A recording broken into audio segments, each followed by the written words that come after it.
미디어의 본질을 묻습니다. 질문하는 기자들 큐. 오늘은요. 장애인들의 이동권 보장 시위를 다룬 언론 보도를 통해서 소수자를 대하는 언론의 문제점 살펴보겠습니다. 또 이어지는 큐 플러스에서는요. 전 세계 열풍을 일으키며 K 콘텐츠의 경쟁력을 확인한 국내 드라마 오징어 게임 다 잘 아실 텐데요. 1조 원 넘는 수익은 넷플릭스가 가져간 OTT 산업의 현실과 K 콘텐츠의 명과 암 조명하겠습니다. 자, 그럼 오늘 함께할 분들 소개해드릴게요. 최영길 한국외대 미디어 커뮤니케이션 학부 교수 모셨습니다. 어서 오세요. 안녕하세요. 자, 그리고 KBS 임주연 기자도 함께하겠습니다. 어서 오세요. 안녕하세요. 자, 한국 언론 산업과 저널리즘의 가치 실현을 위해서 애쓰는 곳이죠. 한국언론진흥재단의 김선호 책임연구위원도 모셨습니다. 네, 어서 오세요. 안녕하세요. 자, 해마다 연말 연시 되면요. 소외된 이웃들을 향한 온정의 손길을 조명한 소식들이 언론에서 전해지는데요.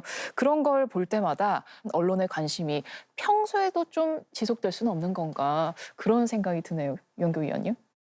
제 생각에는 한국 언론 같은 경우는 주류 집단이라고 생각되는 그런 집단을 대상으로 뉴스를 제작하기 때문에 소수 집단에 대한 어떤 배려가 좀 부족하지 않는가 이렇게 생각이 듭니다.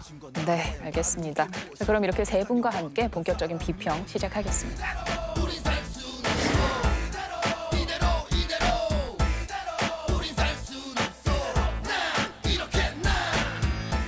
자, 이동권을 보장하라. 인간의 기본권에 해당하는 이 평범한 권리를 보장받기 위한 장애인들의 외침이 올해로 21년째 계속되고 있습니다.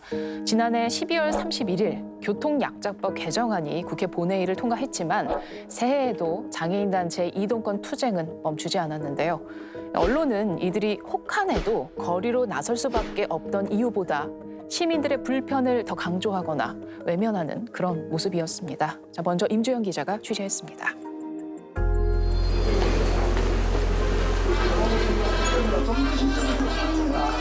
그런 것들을 만들어 주십시오.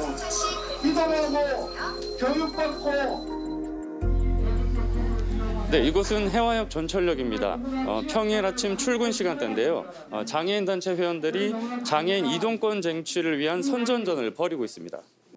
15년 동안 저희가 외쳤던 가장 기본적인 장애인의 이동할 권리, 이러한 이동권의 문제가 지켜지지 않았다는 것을 꼭 기억해 주십시오. 저상버스와 장애인 콜택시 등을 늘려 교통약자의 대중교통 접근성을 높여달라는 요구입니다. 하지만 출근길에 나선 시민들의 시선은 곱지 않습니다. 앞으로 태가지 않고 나도 저쪽에 타야 되는데 이를 밀려와가지고 말이야. 지난해 말부터 시작된 출근길 시위로 크고 작은 충돌은 이제 일상이 됐습니다. 장난하는 거 뭐야? 장애인이 이제 이거 시비를 몰골이 잡고 있어. 가야 될 거 아니야, 사람들은. 민주화가 걸렸잖아. 아니, 장애인권 목표를 달성하기 위해서는 사람들이 이유가 있어야. 잠깐만요. 그런데도 출근길 시위를 고집하는 이유는 뭔지 주최 측에 물었습니다. 그동안은 장애인들을 무심히 아는 척도 안 했다면은 이렇게 좀 부정적이라도 야 니네 장애인들 왜 돌아다녀 이렇게 관심을 갖는 것 자체가 저희는 이건 엄청난 호응이라고 생각합니다. 분명히 저상버스가 100% 만약에 이제 도입돼서 운행이 된다면 이것은 모든 시민의 안전이거든요. 출근길 선전전에 대한 언론의 관심은 어느 정도였을까? 선전전이 집중됐던 지난해 12월 한 달간 언론 보도를 살펴봤습니다. 9개 중앙일간지에서 장애인 이동권이나 시위를 언급한 기사는 모두 합쳐 12건입니다. 방송의 경우 7개 지상파 종편 채널을 통틀어 저녁 종합뉴스에 보도된 경우는 5건이 전부입니다.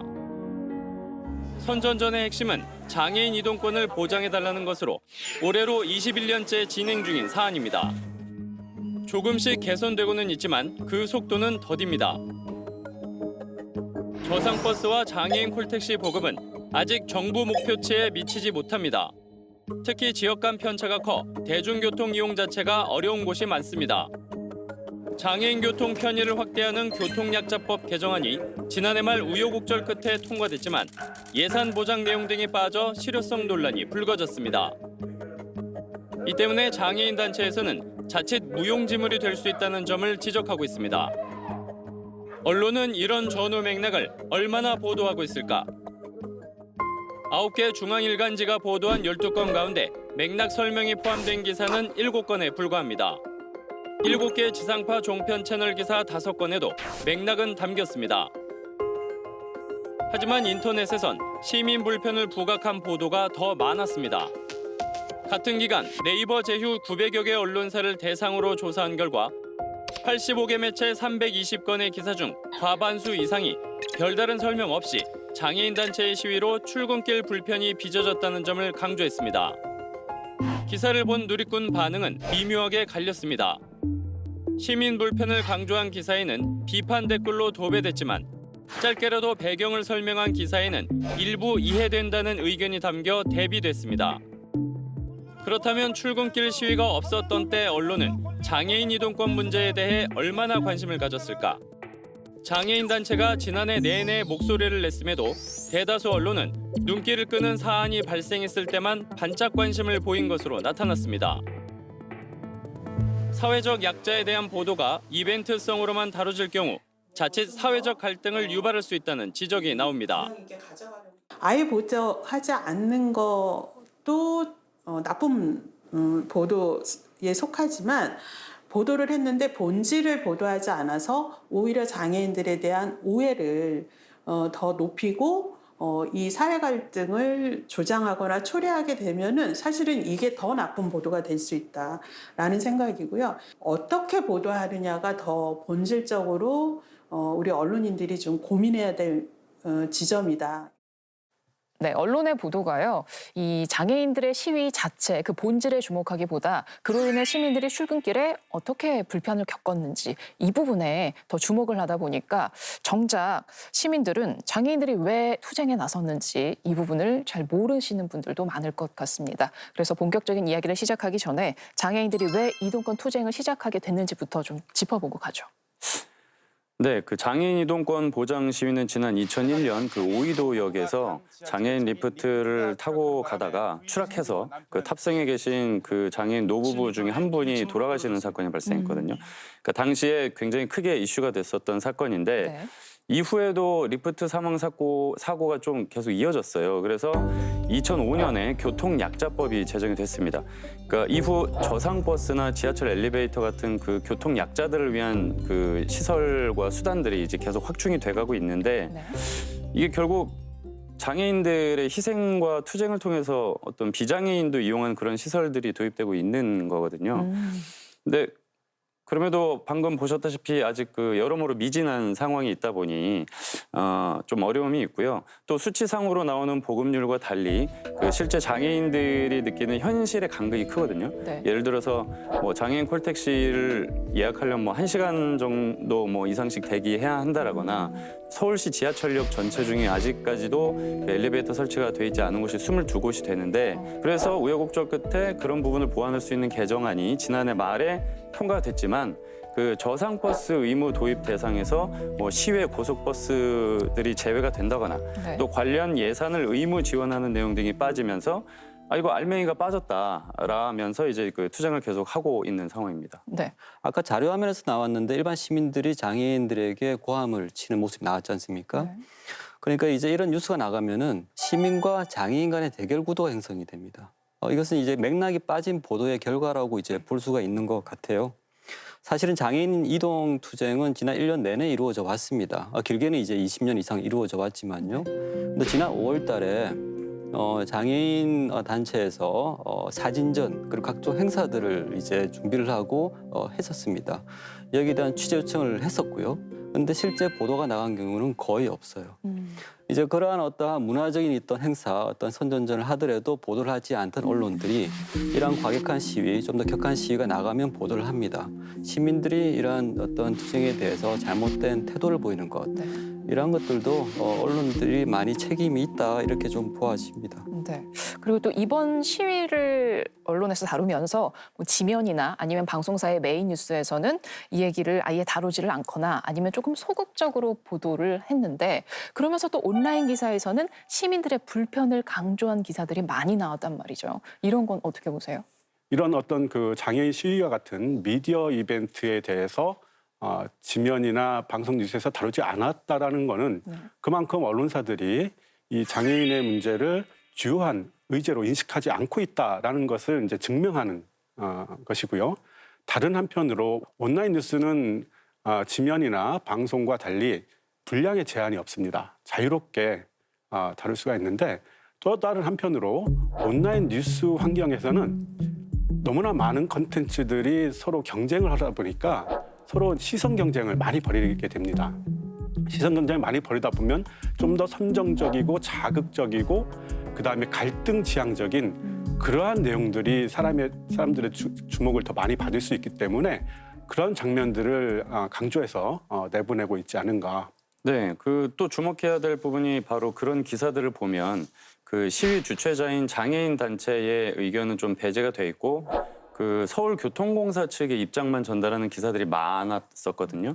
그 지하철 5호선에서 벌였던 시위 때 장애인이 탄 그 휠체어 바퀴가 그 승강장과 그 지하철 사이 틈이 있잖아요. 네. 그 사이에 이제 바퀴가 낀 사진을 뉴스원이 보도하면서 그 일부러 바퀴를 이렇게 끼워서 지하철을 못 가게 막는 식의 어떤 시위를 벌였다라는 취지의 설명을 한 거예요. 네. 그러니까 연합뉴스도 그런 내용의 기사를 썼고, 근데 마침 두 군데 다 통신사잖아요. 그러면 통신사니까 그 여러 매체들이 또 받아 썼거든요. 사실 저희 KBS도 비슷한 맥락의 기사가 나갔습니다. 근데 같은 날 장애인 전문 매체에서는 전혀 다른 내용의 기사가 나왔거든요. 어떤 식으로요? 그래서 그 제가 당시 현장을 취재하고 기사를 썼던 기자와 통한 내용이 있는데요. 잠시 잠깐 들어보시죠. 그날 제가 목격한 거는 일부러 끼운 게 아니고 거기가 이제 간격이 넓잖아요. 그래서 여기가 이렇게 넓다는 거를 보여주려고 휠체어를 탄 활동가가 들어가다가 실제로 바퀴가 꼈어요, 거기. 일부러 바퀴를 끼워서 열차를 지연시키고 시위를 했다 이렇게 보도가 나가니까 제가 목격한 거랑 달라서 좀 많이 당황했던 기억이 있죠. 네, 그래서 제가 기사를 쓴 그 타사 기자들과 그 교통공사 쪽을 두루 이제 통해서 좀 확인을 해보니까 결국에는 현장에 가지 않았던 기자들이 그 교통공사 측이 제공해준 사진과 교통공사 측의 설명만 듣고 기사를 쓴 거예요. 그 과정에서 장애인 단체 측의 어떤 사실 확인을 요청한다는 뭐 이런 뭐 절차는 없었던 걸로 확인됐습니다. 네. 온라인 뉴스 환경에서 언론사가 그 자신들이 생산한 뉴스가 많은 소비자들의 주목을 받기 위해서는 가장 중요한 포인트가 속보성 경쟁입니다. 네. 언론사들이 빨리 뉴스를 제작을 해야 되는 어떤 그런 강박관념에 사로잡혀 있다 보니까 심층 취재를 할 수가 없습니다. 그래서 점점 이러한 어떤 장애인 시위와 같은 뉴스가 어떤 심층 취재 기사보다는 스트레이트성, 단순한 어떤 사건 사고 기사처럼 이렇게 나가는 경향이 더 확대되고 있습니다. 특별한 어떤 관점을 가지고 있다는 부분이 더 문제인 것 같아요. 예를 들면 이제 이런 보도에 있어서 기습 시위 이런 이야기가 나오고요. 그리고 시민 불편 이런 말들이 이제 계속 반복해서 나오고 있습니다. 그러니까 어떠한 특별한 레파토리가 있다는 것이죠. 서사 구조가 있는 것 같아요. 그것이 2001년 오이도역 사고 때도 이제 나타났었고요. 그리고 이후에 있었던 장애인들의 시위가 반복될 때마다 반복적으로 나타나고 있는 것 같습니다. 참 씁쓸한 현실인데 이 장애인을 대하는 언론의 잘못된 방식이 뭐 이주민이나 노인이나 이런 다른 소수자를 다루는 방식과 별반 다르질 않죠. 네, 기본적으로 그 소수자 이슈에 대해서 평소에 좀 무관심한 점에서 공통점이 있는 것 같습니다. 그러니까 최근 대표적인 사례가 또 하나 있는데요. 그 지난해 9월에 그 강제 퇴거 명령을 받은 외국인들이 체류하는 화성 외국인 보호소에서 그 시설 내 외국인을 상대로 뒤로 이렇게 수갑을 채우고 다리를 이렇게 뒤로 묶는 소위 말하는 그 새우꺾기라고 하죠. 새우꺾기 자세로 4시간 넘게 격리한 사실이 뒤늦게 알려지면서 인권 침해 논란이 일었거든요. 그 법무부는 처음에는 해당 외국인이 시설을 파손하고 뭐 직원들 폭행하기도 하고 자해를 하고 해서 안전을 위한 최소한의 조치를 한 것이라고 해명했지만 논란이 계속되니까 나중에는 그 잘못을 시인을 했어요. 근데 언론은 이 문제가 불거진 직후에 큰 관심을 보이지 않았습니다. 이게 가혹행위가 처음으로 알려진 게 지난해 9월 28일인데 그때 네이버 기사를 쭉 보면 전체에서 보도 건수가 10건이 채 안 돼요. 그리고 다음 날 한 40여 건으로 이게 좀 많이 늘었는데 왜 늘었나 하고 보니까 그 법무부의 입장이 나온 거거든요. 그러니까 법무부의 입장이 나오니까 그거를 받아서 쓴 기사들이 대부분이었습니다. 그래서 어쩌면 그날 법무부가 입장을 내지 않았다면 네. 그 40여 건의 기사조차도 안 나올 수도 있지 않았을까라는 생각이 사실 좀 드는 게 사실이고요. 네. 그런 이유로 만약 한국 사람이 이런 똑같은 새우꺾기 이런 뭐 조치를 당했다고 했다면 이렇게 똑같이 좀 무관심한 반응을 보였을까 언론이 그런 비판이 좀 제기되기도 했습니다. 네. 최 교수님 어떻게 보셨어요? 이것이 헤드라인으로 나올 만한 것인지 저는 사실 좀 문제가 되는 것 같아요. 왜냐하면 이것이 가혹한 행위다라고 할 수도 있거든요. 근데 이제 새우 꺾기라는 표현이 들어가야지만 사람들이 클릭을 하게 되고 또 이제 중앙일보 같은 경우는요 이것에서 좀 더 나아갑니다. 좀 더 이제 장사를 하는 느낌이 좀 드는데요. 최근 인기를 끈 넷플릭스 드라마 DP의 군대 내 폭력 가혹 행위와 비슷한 모습이라고 하는 어떤 표현을 썼습니다. 이것은 이제 사람들이 이제 관심을 갖고 있는 드라마를 연계시킨 방식으로 이제 기사 내용을 적었다는 것인데요. 이것의 목적은 소수자 이슈 자체가 관심 있는 게 아니죠. 오로지 가학적인 보도를 통해서 클릭을 통해서 수입을 늘리겠다는 목적만 남게 되는 것입니다. 자극적인 표현을 제목에 넣어서 조회수를 올리는 언론의 행태를 지적해 주셨는데 꼭 그것뿐만 아니라 언론이 뭐 습관적으로 아니면 별 문제의식 없이 사용하는 말이나 표현 중에 애초에 뭐 차별이나 편견, 혐오 이런 걸 담고 있는 말들이 적지 않죠. 네, 이제 그게 거의 일상적으로 저희도 이제 매일 쓰는 표현들에서 그런 게 많은 것 같습니다. 이제 예를 들면은 뭐 벙어리 냉가슴 뭐 이런 이야기, 그다음에 이제 꿀 먹은 벙어리 뭐 이런 이야기들. 이제 이런 장애인들을 비하하려고 하는 것이 아니라 일상에서 저희가 그냥 어떤 편견을 심화시키는 표현들이 일상화된 것이죠. 이런 것들을 이제 사용하지 말자라고 이제 공고를 하고 있습니다. 이제 그런 것 중에 하나가 또 미망인, 뭐 유족이나 이런 표현을 이제 쓰자 이렇게 공고를 하고 있지만 여전히 저희는 미망인 이런 표현을 언론 보도를 통해서 계속 이제 보고 있고요. 또 하나는 이제 미등록 이주 노동자들을 이제 불체자라고 이야기를 하고 있습니다. 불체자를 이제 유튜브에 검색하면 엄청나게 많은 콘텐츠가 나오고 있어요. 사실 이게 일상적인 어떤 표현뿐만 아니라 그것이 공유되고 있다는 것을 저희가 알 수가 있습니다. 네. 또 언제부턴가 온라인에서 사람들이 그냥 편하게 쓰는, 그냥 재미로 쓰는 그런 혐오 표현들을 언론도 그대로 차용해서 쓰더라고요. 방송이라서 그런 용어들을 제가 일일이 나열을 해도 될지 모르겠는데 뭐 대표적으로 이제 나이 드신 분들에 대해서 이제 그 틀리를 하고 있다라는 그런 표현들도 있고요. 그리고 여성 그다음에 청소년에 대해서도 좀 특수한 표현들이 있는 것 같습니다. 그러게요. 그런데 그런 용어들을 모르던 사람들이 언론 기사를 보고서 또 알게 되고 또 불식간에 이제 그것을 사용하게 되고 하다 보면 이게 사회적으로 많이 유통이 되게 되겠죠. 그러면 그것이 어떤 효과를 낳느냐? 그 용어들이 이제 특수한 집단이 사용하는 특수 용어가 아니라 그 사회의 일반적인 용어로서 공식화되는 문제가 발생하게 됩니다. 그러니까 언론이 어떤 그 갈등을 재생산하기 위해서 그런 기사를 쓰는 것은 아니지만 비의도적인 효과로서 그런 용어들을 대중적으로 확산시키고 그러함으로써 사람들이 그것을 그런 용어들을 많이 사용하다 보면 갈등 구조를 더 일반화시키고 공식화시키는 그런 문제가 발생할 수가 있습니다. 자, 기자들이 좀 경각심을 가져야겠어요. 맞습니다. 저도 그래서 항상 이런 얘기 들을 때마다 경각심을 갖게 되는데요. 그 언론이 소수자를 향한 혐오를 오히려 부추기고 있다는 이런 우려는 실제로 관련 수치로 나타나 있습니다. 그러니까 국가인권위원회가 지난해 9월 발표한 온라인 혐오 표현 인식 조사에 따르면요. 그러니까 국민 10명 중 7명이 최근 1년간 온 오프라인에서 혐오 표현을 접한 걸로 나타났는데요. 그 대상이 누구냐 물었더니 여성이라는 응답이 80%로 제일 많았고 뒤이어서 특정 지역 출신, 페미니스트, 노인 뭐 이런 식으로 나타났거든요. 혐오 표현을 주로 어디서 접했냐라고 물어봤더니 주로 인터넷 기사와 댓글에서 접했다라는 것이고 그러면서 잘못된 언론 보도 행태가 그런 그 혐오를 부추기는 요인 중 하나로 꼽혔습니다.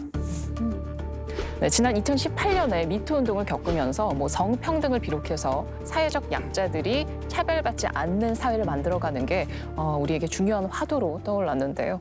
정치, 경제, 사회 각 분야는 물론이고 언론도 노력은 하고 있지만 여전히 사회적인 눈높이에는 부합하지 못한다는 지적이 많습니다. 소수자의 무관심한 언론계의 관행은 왜 이렇게 달라지지 않을까요? 가장 중요한 요인 중에 하나는 그 뉴스룸을 구성하고 있는 기자들이 누구냐의 문제라고 생각이 됩니다. 네. 한국 사회도 그렇고 서양도 그런데 기자들은 그 출신 배경이 그 사회에서는 대부분 엘리트 집단 출신들이 상당히 많습니다. 명문대학 출신들이 많고요. 또 다른 한편으로 그 성비를 보더라도 이제 남성들이 요즘엔 좀 많이 달라지긴 했어도 과거에는 주로 남성들이 많았고요. 또 미국 같은 사회에서는 백인들을 중심이었고요. 그 사회에서 가장 엘리트이면서 주류 집단의 관점에서만 자꾸 사회를 바라보다 보니까 자기들이 체험할 수 없는 다양한 문제에 대해서 그 문제 의식을 가지고서 접근하는 게 좀 부족하지 않나 이렇게 생각이 됩니다. 네, 실제로 그 지금 말씀하신 내용이 여러 통계로도 확인이 되거든요. 그 실태가 어느 정도인지 영상으로 함께 보시죠. 7대3 국내 기자직 종사자의 성비입니다. 한국언론진흥재단이 매년 발표하는 자료에 따르면 남성은 2만 900여 명, 여성은 8,500여 명으로 남성이 압도적으로 많았습니다. 최근 5년치 자료를 살펴봐도 이 비율은 비슷하게 유지됐습니다. 결정권을 가진 보직자의 성비로 좁혀보면 격차는 더 커집니다. 지난해 여성 기자 보직 현황을 보면 팀장은 10명 중 3명, 부장은 10명 중 2명이 채 안 됐습니다. 고위직으로 갈수록 비중이 더 줄어 임원은 5%에 불과했습니다. 뉴스 제작 과정에서 남성 중심적 시각이 지배적일 수 있다는 주장이 나오는 이유입니다. 특정 학교 출신이 뉴스룸 내 다수를 형성해 편중된 시각이 나타난다는 지적도 있습니다. 25곳 주요 언론사 간부의 75%, 방송기자의 60%가 이른바 스카이, 서울대, 고대, 연대 출신이라는 분석은 그런 지적의 근거가 됩니다. 인적 구성뿐 아니라 기자가 접촉하는 취재원도 특정 계층에 쏠린 것으로 나타났습니다. 방송통신위원회의 미디어 다양성 조사 결과에 따르면 TV뉴스의 취재원이 주로 5, 60대 남성, 관리자 전문가 그룹에 편중됐습니다. 기자협회보가 신문 방송 보도를 종합해 살펴본 결과도 마찬가지입니다. 모두 실제 인구와 직업 분포도에 비해 일부 의견이 과도하게 반영된 반면 나머지 다수 영역은 그 반대로 매우 적게 반영된 것으로 분석됐습니다. 네, 최근에는 언론사에 여성이 꽤 많이 늘었다고 생각을 했는데 그래도 여전히 성비 불균형은 심각하게 나타나고 있네요. 지금 뭐 여기도 봐도 성비 안 맞죠. 연령대도 막 차이 되게 많이 나고 잘 안 맞잖아요, 균형이. 네, VCR 내용 어떻게 보셨어요, 김 의원님? 기본적으로 그 구성을 기계적으로 다 맞출 수는 없어요, 뉴스룸이. 그러나 적어도 인적 구성을 좀 다양하게 가져가다 보면 그것을 기계적으로 맞추지 못한다 하더라도 좀 그동안 생산하지 않았던 콘텐츠, 생산하지 않았던 뉴스를 좀 다양하게 생산할 수 있는 계기가 될 수가 있는 거죠. 아까 이제 언급을 해주신 한국언론진흥재단 언론인 대상 그 설문조사 결과를 이렇게 보더라도 남성 기자들이 제일 관심 있는 보도 분야는 경제 성장과 일자리 창출입니다. 근데 여성 기자들은 또 뭐에 더 관심 있냐면 사회적인 갈등을 해소하는 거, 소수자의 목소리를 대변하는 거 이런 거에 또 관심이 많아요, 남성보다. 네. 자, 이런 상황을 개선하기 위한 노력이 언론계에서도 이루어지고 있습니다. 먼저 해외 내용부터 살펴볼까요? 최근 들어서는 그런 어떤 전통적인 관점에서 얘기하는 이제 미디어 다양성 이외에도 DEI, 한국말로 하면은 이제 다양성, 공정성, 포용성을 이제 의미하는 용어인데요. 이 개념을 중심으로 해서 뉴스룸 조직도 한번 바꿔보자. 그 다음에 이 언론사가 특히 방송사가 만드는 콘텐츠도 한번 바꿔보자라는 운동이 대두되고 있습니다. 그 계기가 된 것은 크게 두 가지인데요. 하나는 2017년부터 시작된 미투 운동이 큰 계기가 됐습니다. 미국 같은 경우 MBC의 맷 라워 같은 유명한 앵커들이 그때 여러 명이 이제 사퇴를 하게 됩니다.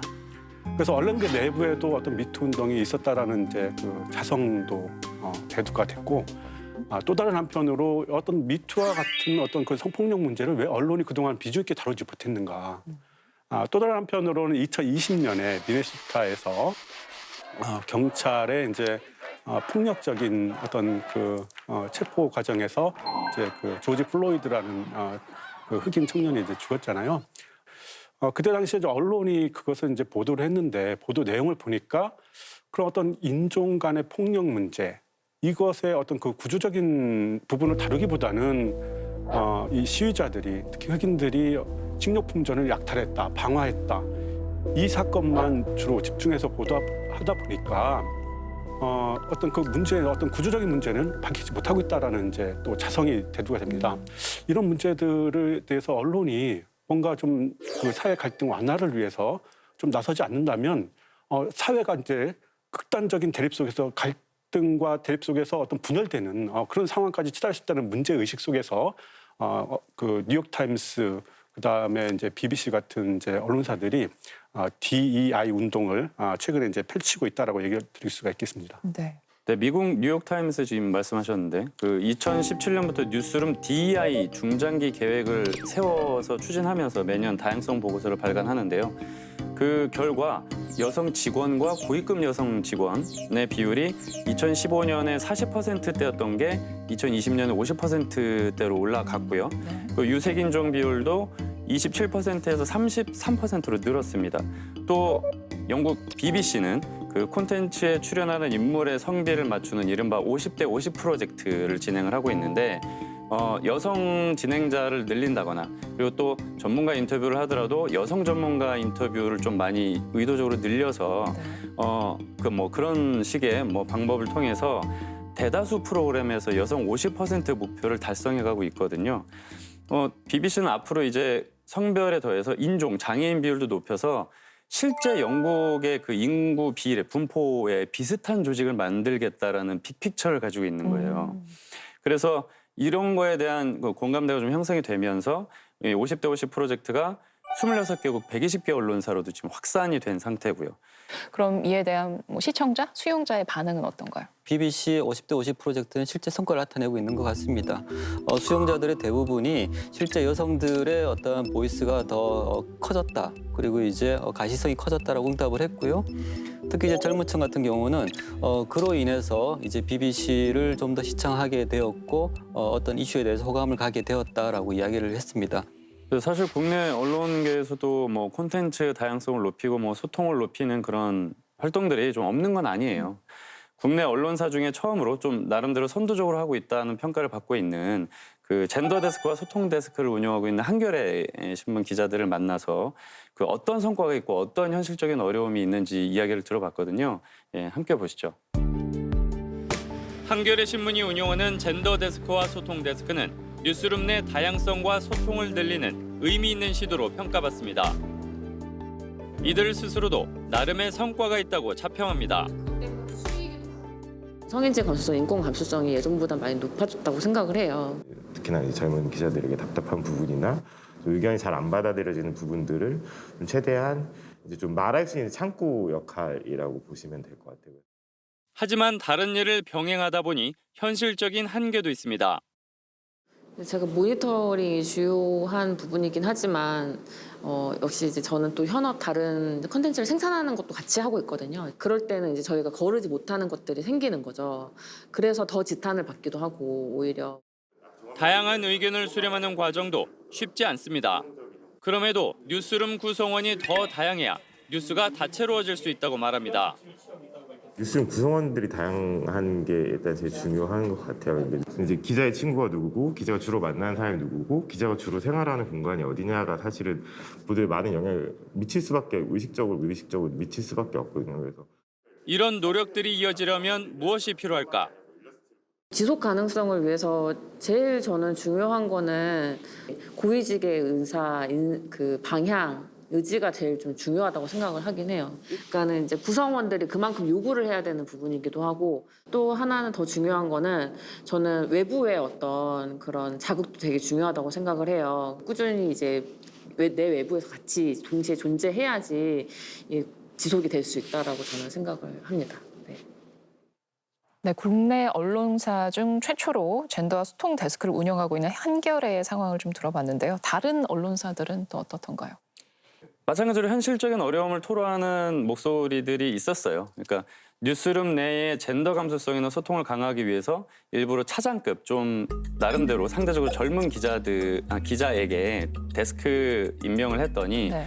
취재원은 실제로 다르게 소위 그 말발이 안 먹혀서 뭔가 실제로 할 수 있는 게 없더라라는 사례가 기수가 있었고요. 낮아서요? 네, 그렇죠. 네. 또 사측이 젠더 관련 조직을 만들고 지원도 해줘서 뭐 열심히 일을 하고 있었는데 결정권자들이 바뀌니까 하루아침에 조직이 없어지는 경우도 있었습니다. 그래서 결국 핵심은 앞서 언급하신 것처럼 서로 간의 소통이 제일 중요한 것이고 그게 우선되지 않으면 어떤 변화를 꾀하더라도 이게 쉽지는 않겠구나 그런 생각이 좀 들었습니다. 네, 쭉 이야기 들어보니까요. 정말 현실적인 어려움이나 문제 적지 않습니다. 하지만 그럼에도 불구하고 우리 언론이 소수자에 대해서 더 많은 관심을 기울이고 또 이 다양성을 실현해야 하는 이유는 분명히 있는데요. 네, 저는 언론이 가장 중요한 역할이 최근 들어 더 그런데요. 같이 살고 있다라는 어떤 그런 느낌을 줬으면 좋겠다는 생각을 많이 합니다. 지난 한 해 동안 있었던 우수 보도상들을 받았던 기사들을 보면은 거의 대부분이 사회적 약자와 소수자들을 다룬 심층 기획 보도들이에요. 이제 그런 보도들이 되게 상을 받는 이유들은 우리 사회가 앞으로 어떻게 나아가야 될지에 대한 방향성을 제시를 해주는 것 같습니다. 천리김도 한 걸음부터라는 마음으로 시작을 해야 될 것 같아요. 그래서 제 생각에 첫 걸음이 무엇일까 이제 고민을 해보니 일단 한번 조사부터 좀 한번 해보자. 자체적으로 한번 인적 구성도 한번 분석을 해보고 그 다음에 뭐 신문사 같은 경우는 이제 외부 필진 우리가 어떤 분들을 주로 의뢰해서 기고를 받고 있는지. 그 다음에 이제 방송사 같은 경우는 이제 외부 인터뷰나 뭐 출연진을 어떻게 구성하고 있는지 이런 것부터 좀 한번 내부적으로 좀 분석을 해보고 보도 내용이 이제 다양한 언론사 또는 어떤 소수자에 대해서 좀 더 많은 관심을 기울이는 언론사와 그렇지 않은 언론사 사이에 어떤 독자들이 이제 보여준 어떤 신뢰에 있어서 차이가 있는가 뭐 이런 것들을 좀 다양한 각도에서 분석을 해본다면 좀 나중에 당장은 뭐 그걸 통해서 크게 바뀌는 것은 가시적으로 바뀌는 것은 없다 하더라도 나중에 천리길 가게 되면 좀 한국 사회가 좀 더 지금보다는 좀 갈등이 많이 완화가 되고 좀 더 포용적인 사회가 되지 않을까 이렇게 생각이 듭니다. 네, 여러 당부의 말씀들 잘 들었습니다. 자, 코로나19가 장기화되면서 우리나라뿐 아니라 전 세계적으로 사회적 불평등과 양극화가 심화됐다고 하죠. 갈등을 줄이고 차별 없는 사회를 이루기 위한 언론의 역할이 어느 때보다 중요해진 시대입니다. 우리 사회의 다양한 목소리들이 언론에 바라는 점은 무엇인지 들어보면서 이 이야기는 마무리하겠습니다. 함께 보시죠. 언론에 어떤 점을 좀 당부하고 싶으세요? 노인들 너무 불쌍하게 내놓던지 말이지. 힘든 사람들만 내놓고 이러면 점점 사회적으로 소외가 되고 소통이 더 안 될 것 같으니까 노인도 힘이 있고 얼마든지 뭐든지 할 수 있는 그런 희망적인 것으로 매스컴에서 좀 다뤄줬으면 하는 생각이 평시에 좀 있습니다. Discrimination 있잖아요. 샬병 이것도 미안하지만 엄청 힘들어요. 외국 사람 해도 선합쳐야 돼요. 그러니까 multicultural issues 나처럼 방송 이런 거 얘기하면은 프로그램 있으면 엄청 좋아요. 성소수자가 그 사람의 메인 정체성이 돼버리고 그 사람을 표현하는 어떤 대표적인 표현이 되고 실제로 뭐 기사라든가 이런 거에는 이제 기사 제목을 성소수자라는 이 정체성을 이용해서 자극적으로 사용하는 그런 부분도 사실은 좀 지양이 되어야 하는 부분이죠. 장애인들을 시혜적인 사람으로 보지 않고 함께하는 사람으로 좀 보는 시각들이 더 많아졌으면 좋겠어요.